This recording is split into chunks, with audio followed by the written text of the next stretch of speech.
ಇಲ್ಲಿ ಬಂದು ನಾನು ಸುಮ್ಮನೆ ದೇವಿ ಮುಂದೆ ನಿಂತ್ಕೊಂಡೆ. ಅವರೇ ಎಲ್ಲ ಏನೇನ್ ಕಷ್ಟಗಳಿದೆ ನಿಮ್ಗೆ ಅಂತೆಲ್ಲ ಅವರೇ ಹೇಳಿದ್ರು.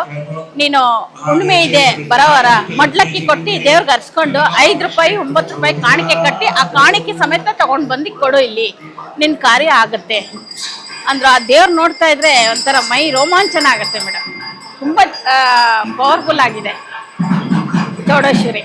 ಕಡೆ ವಾರ ಬಂದಾಗ ನಮಗೆ ಇಲ್ಲಿ ಪದ್ಧತಿಗಳೇನು ಗೊತ್ತಿರಲಿಲ್ಲ. ಅಲ್ಲಿ ಪ್ರಶ್ನೋತ್ತರ ಇರುತ್ತೆ, ಟೋಕನ್ ತಗೊಳ್ಳಿ ಅಂದರು. ಅದನ್ನು ತಗೊಂಡು ನಾವು ಕೇಳಿದಾಗ ನಾವು ಒಳಗಡೆ ಹೋದ ತಕ್ಷಣನೇ ನಾವೇನು ಹೇಳ್ದೇನೆ ಅಮ್ಮನವರೇ ನಮ್ಮ ಕಷ್ಟಗಳನ್ನೆಲ್ಲ ಹೇಳಿದ್ರು ಮತ್ತು ಅದರ ಪರಿಹಾರಕ್ಕೆ ಕೆಲವೊಂದು ವಿಧಾನಗಳನ್ನು ಹೇಳ್ಕೊಟ್ಟಿದ್ದಾರೆ. ಈಗ ನಾವು 2ನೇ ಸಲ ಬಂದಿದ್ದೀವಿ. ಕಾಣಿಕೆ ಕಟ್ಕೊಳ್ಳಿ ನಿಮಗೆಲ್ಲ ಒಳ್ಳೇದಾಗುತ್ತೆ ಅಂತ ಹೇಳಿದ್ದಾರೆ. 1 ವಾರದಲ್ಲೇ ಸ್ವಲ್ಪ ಸಾಕಷ್ಟು ಬದಲಾವಣೆಗಳಾಗಿದೆ.